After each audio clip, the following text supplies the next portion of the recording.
یہ تو کوئی رکتا نہیں ٹھیک ہے. ہے. میں صرف وہ ان کو نہیں کہوں گا, میں کہوں گا اور بہت سارے لوگ ہیں. امریکہ نے جا کے ایک ایرانین جنرل کو بام نہیں کیا ہے سیریا میں. تو it's all about national interest. ٹھیک ہے.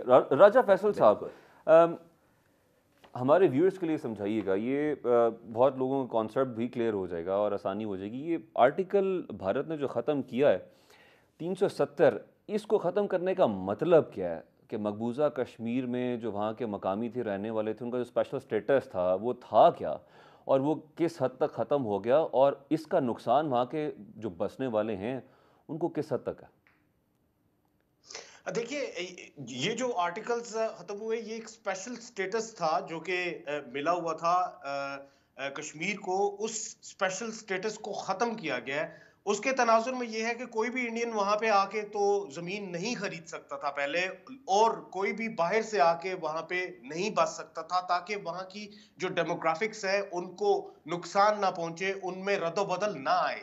جتنا تناسب جس قوم کا ہے وہ اتنا ہی رہے, باہر سے آ کے کوئی ادھر نہیں بس سکتا. اور ان کے جو کوٹاز تھے ان کو بھی اب ختم کیا گیا ہے. ان کو directly under the rule of Bharat انہوں نے, مطلب یہ ایک ایسا غاصبانہ قبضہ ہے جس میں کہ آپ ان کے تمام جو ان کی فیور کے جو قوانین تھے ان کو ختم کر رہے ہیں, اور ساتھ میں یہ کر رہے ہیں کہ آپ ان سے یہ کہہ رہے ہیں کہ آپ کی اب کوئی اسپیشل سٹیٹس نہیں ہے. دیر از نو bilateral conflict between two of the countries on your basis. آپ بون آف کنٹینشن نہیں ہے, آپ بس ہمارے ہیں, ہم نے قبضہ کیا ہوا ہے, جائیں جو کرنا ہے اب جا کے کر لیں. اب ہمیں یہ نظر آتا ہے کہ جو اپلیکیشن اب 370-35A ہوئی تھی اس کو اوبیسلی اب تو سیل کر دیا سپریم کورٹ آف انڈیا نے, جو وہاں پہ کورٹس ہیں انہوں نے. اور اس سارے تناظر پہ میں اب یہی سمجھتا ہوں کہ اب آنے والے وقتوں میں ہمیں ایک ہی سولوشن نظر آتا ہے. اب جب کہ انڈیا کو یہ پتا ہے کہ وہ ٹو فرنٹ وار کا ان کو سامنا ہے, آف کورس پاکستان کی طرف سے تو الٹیمیٹلی ان کے لیے تھریٹ رہتا ہی ہے. اب جب سے گلوان درگھٹنا ہوئی تھی ان کے لیے چائنا کی طرف سے بھی ایک کانسٹنٹ تھریٹ ہے, جس کے تناظر میں ہمیں یہ نظر آتا ہے کہ انڈین ملٹری کی جو انسٹالمنٹس ہیں ان کو بھی انکریز کیا گیا, پھر S-400 لیا گیا, پھر ان کو بھی انسٹال کیا گیا, چائنا کی طرف بھی کیا گیا نارتھ ایسٹ میں. اب یہ اس سارے تناظر میں یہ کیوں ہو رہا ہے؟ کیونکہ اب انڈیا کو بھی اس چیز کا پتا ہے کہ کشمیر کے ہی مدے پہ, کیونکہ ایسٹرن لداخ میں جو کچھ کیا گیا چائنا کی طرف سے, اب کشمیر کے ہی مدے پہ جب بھی وار ہوگی وہ ٹو فرنٹ وار ہوگی. اور الٹیمیٹلی مجھے بھی یہی سولوشن نظر آتا ہے کہ مودی جیسی گورنمنٹ اور پھر فیوچر میں اب اس چیز کا انکریز ہوتے رہنا. I don't expect somebody would be sitting on the table to negotiate peace. تو الٹیمیٹلی مجھے بھی یہی نظر آتا ہے کہ کوئی چھوٹے پیمانے پہ یا کوئی کنٹرولڈ پیمانے پہ جا کے جنگ ہوگی, اور پھر اوبیسلی جو ہوگا وہ پھر سب کے سامنے ہوگا. ٹھیک ہے. شازیہ صاحبہ, آپ کیا سمجھتی ہیں, what Pakistan can do and what Pakistan must do Kashmir کے معاملے پہ؟ پاکستان کو کشمیر کے معاملے پہ اپنا نیریٹو جو کہ بہت خراب ہو چکا ہے اس کو ٹھیک کرنے کی ضرورت ہے. میں تو ہمیشہ سے یہی کہہ رہی ہوں کہ ویسٹ میں بھی یہی سننے کو ملتا ہے. انڈیا نے بہت شدت سے پروپوگیٹ کیا کہ کشمیر ایک لینڈ ڈسپیوٹ ہے اور دونوں پارٹیز اس لینڈ کو گریب کرنا چاہتے ہیں. تو ہمیں اس نیریٹو کو سرے سے جڑ سے اکھاڑنا ہے, اور وہ آپ سمجھتے ہیں, آپ خود میڈیا پرسنل ہیں, کہ یہ ایک اس کے لیے جو ہے وہ آپ کو انویسٹمنٹ چاہیے ہوتی ہے ان دا ٹرمز آف کائنڈ اور کیش بوتھ. نیریٹو بنانا جو ہے وہ سستا کام نہیں ہے, اس کے لیے پیشنس بھی چاہیے ہوتی ہے. تو سب سے پہلے تو ہمیں یہ نیریٹو دنیا میں چینج کرنا ہے کہ کشمیر کوئی لینڈ کا ٹکڑا نہیں ہے اور پاکستان کو اس کو گریب کرنے میں کوئی دلچسپی نہیں ہے. وہ ایک ہیومن رائٹس کی ایٹراسٹیز وہاں پہ ہو رہی ہیں. وہ ایک اوپن ایئر پریزن ہے جہاں پہ لوگوں کے ایون کوگنیٹو فنکشنز امپیئرڈ ہو رہے ہیں. وہاں پہ لوگوں کے ساتھ جو جینوسائڈ ہو رہا ہے, وہاں پہ ایتھنک کلینزنگ ہو رہی ہے, وہاں پہ پرجنگ ہو رہی ہے. تو اس کی طرف آپ دھیان کریں. کشمیر کس کا حصہ بنے گا یہ ہمارا پولیٹیکل پوائنٹ آف ویو نہیں ہے کہ کشمیر جو ہے وہ اس کا حصہ بنے گا یا اس کا حصہ بنے گا. پاکستان نے پرنسپلی ہمیشہ اس بات کا کو سپورٹ کیا ہے کہ کشمیر کا فیصلہ جو ہے وہ کشمیری کریں گے, اور وہ جو ان کا فیصلہ ہوگا پاکستان کو اس سے کوئی پرابلم نہیں. انڈیا نے پوری دنیا میں یہ بیچا ہے کہ بیسیکلی یہ ایک لینڈ ڈسپیوٹ ہے, تو وہ لوگ پھر اس کو اسی طرح سے لیتے ہیں. اب جب یہ کیس لڑنے کی کوشش کرتے ہیں تو آپ کے پاس اگلا سوال یہ ہوتا ہے کہ جی پاکستان کیوں انٹرسٹڈ ہے کشمیر میں؟ تو ہم کشمیر میں انٹرسٹڈ نہیں ہیں, ہم کشمیریوں میں انٹرسٹڈ ہیں, جو کہ آپ کا سب سے بڑا جو ہے, آپ ہیومن رائٹس کے چیمپئن بنتے ہیں. تو ہم آپ کو آپ کی ہی زبان میں سمجھا رہے ہیں کہ تھوڑا سا وہاں جا کے دیکھ لیں کہ وہاں پہ انسانوں کے ساتھ ہو کیا رہا ہے. ٹھیک ہے. اچھا شازیہ صاحبہ, جیسا کہ آپ نے کہا کہ بھارت پروپیگنڈا میں سکسیسفل ہے, اور ہمیں تو پروپیگنڈا تو اس کو ضرورت ہوتی ہے جس نے اپنا ظلم, اپنا جبر, اپنی غلط بات چھپانی ہوتی ہے. ہمیں تو پروپیگیٹ کرنا ہے اپنی حقیقت. تو یہ بتائیے کہ کیا ہمارے تھنک ٹینکس جو ہیں وہ they are not good enough, یا ہمارے پاس تھنک ٹینکس اس قدر نمایاں نہیں ہے دنیا میں, وہ کام نہیں کر رہے جو انڈین تھنک ٹینکس کام کر رہے ہیں؟ ہماری لابنگ کرنے کا طریقہ کچھ اور ہے, ہماری اپروچ غلط ہے, اس پہ کمی کہاں پہ ہے؟ کون اس پہ کام کرے گا؟ آپ نے بہت اچھا کویسچن اٹھایا ہے. ایک تو میں یہ, کیونکہ میں کمیونیکیشن میرا فیلڈ ہے, تو میں جب لفظ پروپوگینڈا استعمال کرتی ہوں تو اس کا مطلب یہی ہوتا ہے ان دا لٹرل سینس کہ آپ اپنا پوائنٹ آف ویو پروپوگیٹ کر رہے ہیں. It's not in a negative sense کہ پروپوگینڈا جو ہے وہ آپ کچھ بھی پروپوگیٹ کر سکتے ہیں جس کو آپ ایڈوکیٹ کرنا چاہتے ہیں. دوسرا سوال جو آپ نے کیا ہے وہ ایک اور چینل پہ اس کا جواب دے کے کافی لوگ مجھ سے ناراض ہیں, لیکن بہرحال میں اس کا صحیح اور کھرا جواب جو ہے وہ ضرور اس چینل پہ بھی دینا چاہوں گی کہ ہمارے جو تھنک ٹینک ہے وہ کچھ بھی نہیں کر رہے ہیں. ہمارے تھنک ٹینکس جو ہیں, چاہے وہ اسٹیٹ فنڈیڈ ہیں یا چاہے وہ انڈیویجول بیسس پہ لوگوں کے اپنے بزنس وینچرز ہیں, وہ سارے کے سارے ایونٹ مینجمنٹ کے انسٹیٹیوشنز ہیں. وہ ایونٹ آرگنائز کرتے ہیں, اس کی تصویریں بناتے ہیں کہ اس ایمبیسڈر کے ساتھ آج ہم نے کھانا کیا, فلاں گیسٹ اسپیکر کو ہم نے بلایا. وہ تھنک ٹینک کے ایسنس کو ہی نہیں سمجھتے ہیں. تھنک ٹینک کا مطلب ہوتا ہے کہ آپ نے تھاٹ پروسیس کو پولنگ کرنا ہے, اور پھر پالیسی امپلیمنٹیشن کے انسٹیٹیوشنز کو اپنا تھاٹ پروسیس جو ہے, جو کہ آپ کا سبسٹینشیٹڈ ہوگا پراپر لانگیٹیوڈنل یا چھوٹے پیمانے کی ریسرچ کہ پہ. اب اور مستقبل میں ہم نے کیا کرنا ہے اور کیا کرنا چاہیے؟ مستقبل میں تو اگر ہم دیکھیں تو ہماری جو فارن پالیسی ہے وہ میرے خیال میں جو 2014 کا جو ایجنڈا سامنے آیا ہے کہ اب ہم 2024 میں کہاں کہاں وزٹ کرنے والے ہیں اور کون کون سے پروجیکٹ پہ کام کرنے والے ہیں, تو وہ بالکل ٹھیک ڈائریکشن میں ہے. وہ اسی طرح ہے جیسے کہ دنیا کروٹ بدل رہی ہے. دنیا بہت کھلے طریقے سے ڈیوائڈ ہو چکی ہے گلوبل نارتھ اور ساؤتھ میں, تو ہمارا ٹلٹ جو ہے وہ گلوبل ساؤتھ کی طرف ہی ہے. اور اس میں میں ایک بات صرف ایڈ کرنا چاہوں گی رشیا کے حوالے سے, کہ بھلے ہمارے رشیا کے ساتھ ماضی میں کیسے ہی تعلقات کیوں نہ رہے ہو, اگر سعودی عربیہ اور ایران میں رپروشما ہو سکتا ہے, تو اب بات گلوبل ساؤتھ اور گلوبل نارتھ کی ہے. اب گلوبل ساؤتھ اکٹھا ہو کر ویسٹرن ہیجمنی کے خلاف کھڑا ہونا چاہتا ہے. تو اسی لیے ہوپ فلی ہم نے برکس کے لیے اپلائی کیا ہے, اور ہمیں چائنا کی طرف سے تو سپورٹ ہوگی ہی, رشیا کی طرف سے بھی ہم امید کرتے ہیں کہ ہمیں سپورٹ مل جائے گی, اور انڈیا جو ہے وہ بھی ویٹو نہیں کرے گا اپون دا بیسس آف کہ کوئی پرو کو ہم اس سے کروا لیں گے کہ وہ کسی اور فی الحال پری میچور ہے, وہ کسی اور الائنس میں انٹر ہونا چاہتا ہے. تو جی ٹھیک ہے, پوائنٹ ٹیکن شازیہ صاحبہ. وقت ہو جاتا ہے بریک کا. ظفر صاحب آپ کچھ ایڈ کرنا چاہ رہے تھے, بریک کے بعد آپ کی طرف آؤں گا. جی ہمارے ساتھ رہیے. Welcome back. جی ظفر علی صاحب, آپ کچھ ایڈ کرنا چاہ رہے تھے بریک سے پہلے. دیکھیے میں آپ کو کہہ رہا ہوں کہ یہ جو اس وقت فیصلہ ہوا, یہ جو سپریم کورٹ آف انڈیا نے جو ان کو اجازت دے دی ہے بیسکلی کہ زمین انڈیا سے لوگ آ کے سیٹل ہوں اور باہر سے بھی لوگ آ کے سیٹل ہو, and they should settle as voters in Kashmir, مانے کہ وہ ان کو ووٹ کا بھی حق ہوگا. تو یہ چھوٹا وقت کی بات ہے.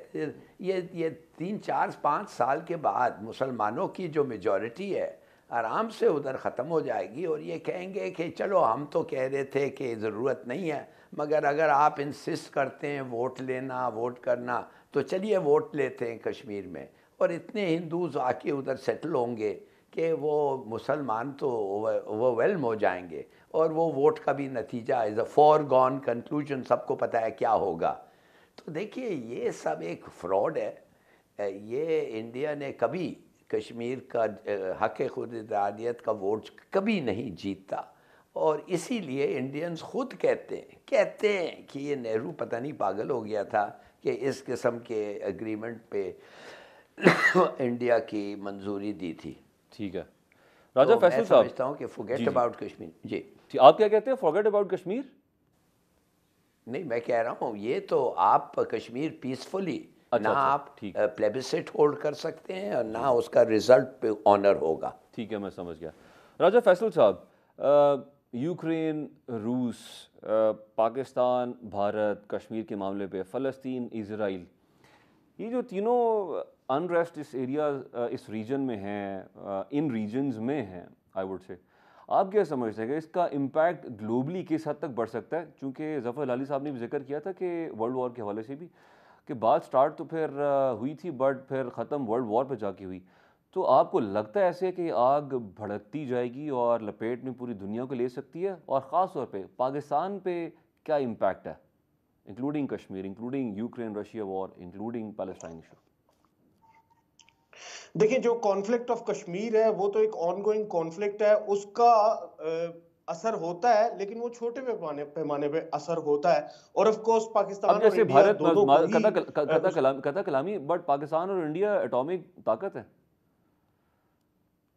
بالکل اٹامک طاقت ہے، لیکن وہ ایک آن گوئنگ کانفلکٹ ہے، ایک وہ آن گوئنگ کانفلکٹ ہے، اینڈ آف کورس اس کے اوپر ہمیں دیکھنے کو یہ ملتا ہے کہ بے شک اس کے حوالے سے ہمارے ساتھ بات بھی کی جاتی ہے، سب کچھ ہے، لیکن یہ ہے کہ that is considered as an on going conflict, ٹھیک ہے۔ لیکن جب بات کی جاتی ہے یوکرین کرائسس کی، that was cooking up since a longer time, لیکن یہ ہے کہ اس قسم کے جو کانفلکٹس ہیں جس میں کہ فل فلیج ہمیں وار ہوتی ہوئی نظر آتی ہے، جیسے کہ فلسطین کا معاملہ ہو گیا، جیسے کہ یوکرین کا معاملہ ہو گیا۔ اب اگر آپ یوکرین کا مجھ سے پوچھتے ہیں تو یوکرین کرائسس کی وجہ سے، یوکرین وار کی وجہ سے پوری دنیا اثر انداز ہوئی۔ اس کی وجہ یہ ہے کہ پوری دنیا میں گرین شارٹیجز ہوئیں، پھر فوڈ جو ڈیفیسٹی ہے وہ انکریز ہوئی، پھر اس کے بعد ہمیں یورپین انرجی کرائسس نظر آیا، جس کے بعد کہ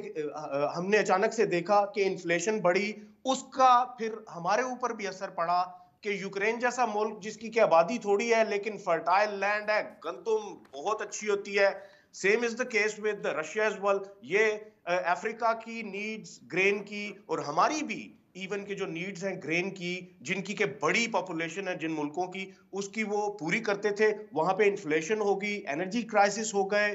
پھر یورپ میں آپ جا کے دیکھیں کہ جس ہاؤس ہولڈ کا 100 پاؤنڈ بل آتا تھا اس کا 1000 پاؤنڈ بل آنا شروع ہو گیا گیس کا۔ تو یہ سارے معاملات جو ہیں ان کی وجہ سے انفلیشن بڑھی، پوری دنیا میں افراط زر آف کورس کی فضا بنی۔ Same as the case with فلسطین کا بھی ہمیں یہی نظر آتا ہے۔ اس کی وجہ یہ ہے کہ غزہ میں جو کچھ ہو رہا ہے اس کے ریئیکشن میں پھر آف کورس ہمیں نظر آتا ہے کہ جو سویز کنال جو کہ غالباً 18% جو رسد ہے پوری دنیا کی وہ وہاں سے ہو کے گزرتی ہے، وہ وہاں پہ بہت بڑے کرائسس ہیں، بہت سی ایسی شپس ہیں جن کو کہ اس میں میں یہاں پہ راجہ فیصل صاحب یہاں پہ سوال ایڈ کرنا چاہوں گا کہ ویسٹرن ورلڈ کو یہ خدشہ، اور وہ ان کے بیانات بھی آئے ہیں کہ اگر روس کو یوکرین میں نہ روکا گیا تو روس اپنی ہیجمنی قائم کرنے کے لیے مزید آگے بھی بڑھتا جائے گا۔ اس بیان میں سوچ میں حقیقت دکھائی دیتی ہے آپ کو؟ نہیں، مجھے اس میں کوئی حقیقت دکھائی نہیں دیتی۔ یوکرین کرائسس ہوا بھی ہی اسی لیے تھا، میرا کیونکہ میں کافی ڈپلومیٹس کے ساتھ ملتا رہتا ہوں، رشین ڈپلومیٹس کے ساتھ ملتا رہتا ہوں، جنگ شروع ہونے سے پہلے سے ہی مجھے اس کے بارے میں بھنک لگ گئی تھی کہ they have made a decision کہ they want to get into it۔ اس کی وجہ یہ ہے کہ وہ یوکرین کو اپنا ہی حصہ سمجھتے ہیں۔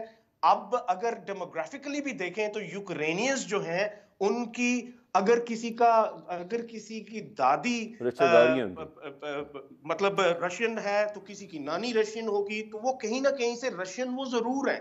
اور اگر ڈنباس کا ایریا کو اگر آپ دیکھیں، دونیسک is considered as رشیا، اور وہاں پہ جو ان کی نسلی اعتبار سے بھی ڈنباس کا ایریا سارے کا سارا رشین تھا، وہاں پہ سکولز میں بھی رشین بولی جاتی ہے۔ اگر آپ اس طرف جی اگر آپ اس طرف بھی نیچے کی طرف آئیں تو یہ جو پٹی بنتی ہے ساحلی پٹی بنتی ہے، کیونکہ مجھے یہ لگتا ہے کہ Russia initially wanted just to have Donbass، لیکن with the time they do not want to spare Mariupol، وہ ٹل دی اوڈیسا جانا چاہتے ہیں، کیونکہ یہ جو پورٹس ہیں یعنی کہ یہ آپ اس کو بہت زیادہ کنکلوڈ یہ اہمیت کر کی رہے ہیں حامل کہ ہے۔ یہ صرف ایک پروپیگنڈا ہے کہ انوالومنٹ کے لیے جسٹیفائی کرنے کے لیے کہ ہم صرف روس کو اس لیے روک رہے ہیں، انوالو اس لیے ہو رہے ہیں یوکرین وار میں کہ روس باقی ممالک پہ ایک بھی چھوٹی قبضہ سی کرنا چیز چاہتا میں ایڈ کرنا چاہتا ہوں، دیکھیے ایک چھوٹی سی چیز میں جی ایڈ کرنا چاہتا ہوں فہیم چھوٹی سی چیز جی یہ ہے کہ میرے خیال میں یوکرین کو وہ اپنا تابع کرنا چاہتے ہیں اس تناظر میں، وہ بلیک سی پہ جتنی بھی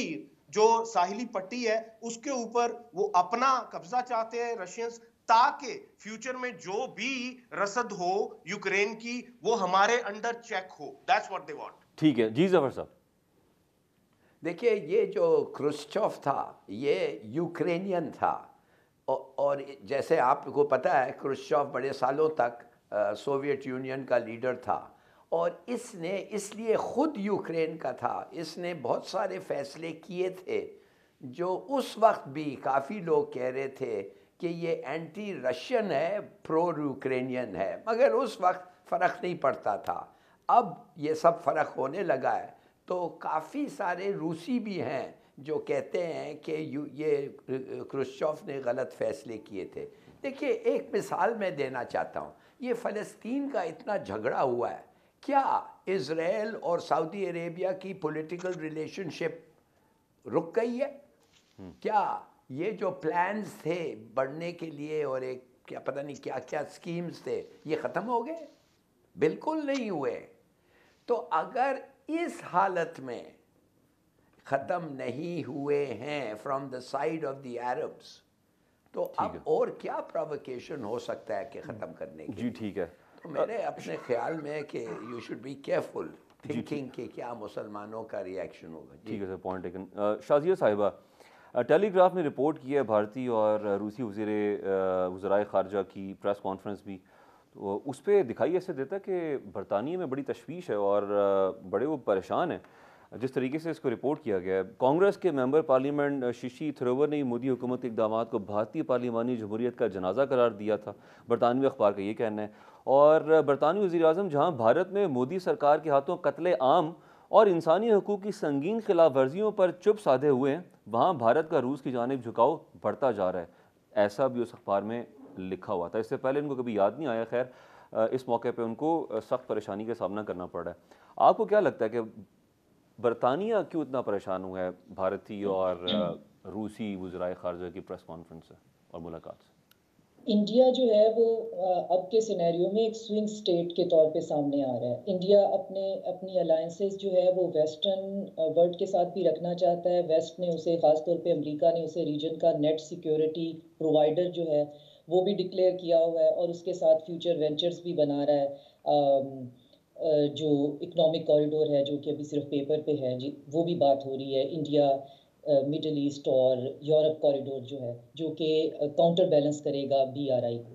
تو مسئلہ یہ ہے کہ وہ سوئنگ سٹیٹ کی پوزیشن سے اس کو یا خود والنٹیرلی ہٹنا پڑے گا یا اس کو فورسفلی ہٹا دیا جائے گا. اب ایسے نہیں ہو سکتا ہے کہ آپ ایک طرف جو ہے بات آپ ممبر ہوں اوکاس کے، کوڈ کے، آپ فیسیلیٹیٹ کر رہے ہوں فائیو آئیز کو، اور دوسری طرف آپ ممبر بن جائیں برکس کے، جہاں پہ آپ بات کر رہے ہوں ڈی ڈالرائزیشن کے، اور جہاں پہ آپ بات کر رہے ہوں IMF کے پیٹرن پہ ایک بینک بنانے کے، اور گلوبل ساؤتھ کے کنٹریز کو جو ہے وہ فنڈنگ اور فیسیلیٹیشن کی بات کر رہے ہیں. مسئلہ یہ ہے کہ جب بھی انڈیا جو ہے وہ کیٹاگوریکلی اپنا جھکاؤ روس کی طرف دکھاتا ہے، پبلکلی دکھاتا ہے، تو ویسٹ کے اندر ایک تھوڑی سی انریسٹ جو ہے وہ بالکل سامنے آ جاتی ہے کہ وہ پھر اس بات کا احاطہ کرنے لگ جاتے ہیں کہ کیا ہمارا یہ ڈیسیژن ٹھیک ہے یا نہیں ہے. کیونکہ ایز اے بیس کیمپ انہوں نے بہت عرصہ ہمیں استعمال کیا ہے. اب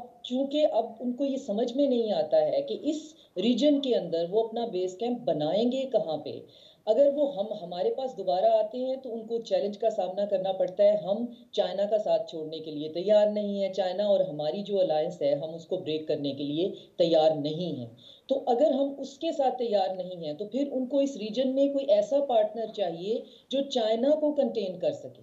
پورا انڈو پیسیفک کی جتنی بھی ان کی جو پیک فارمیشن ہے, جتنی بھی الائنسز ہیں, ان کا موٹو یہ ہے کہ to contain the China in Indo Pacific. اب انڈیا اس بات پہ راضی ہو گیا, اپنی انیٹ جو اس کی دشمنی ہے چائنا کے ساتھ, لیکن اس کے باوجود وہ سوئنگ سٹیٹ ہے. جی بہت شکریہ, وقت ختم ہو چکا ہے, لیکن اس میں یہ بھی ایڈ کرنا چاہوں گا کہ برطانیہ نے وہ وقت بھی دیکھا جب سورج ڈھلتا نہیں تھا اس کی سلطنت پہ, اور لا آف نیچر ہے, ایوری رائز ہیز اے فال. تو دیکھتے ہیں کہ وہ فال کا وقت کب آتا ہے. وہ طاقتیں جو کہ ظلم ڈھا رہی ہیں, خاص طور پہ آج ہم نے بات کی فلسطین کی, کشمیر کی اور یوکرین کے حوالے سے بھی. بہت شکریہ ظفر ہلالی صاحب آپ کا, شازیہ انور صاحبہ, علی سرور نقوی بھی ہمارے ساتھ موجود تھے بریک سے پہلے. راجہ فیصل آپ کا بہت شکریہ جی, اس امید کے ساتھ, اس دعا کے ساتھ کہ آئندہ آنے والا سال جو سال شروع ہو چکا ہے آپ کے لیے اچھی خبریں لے کے آئے گا. دیکھتے رہیے اصل بات.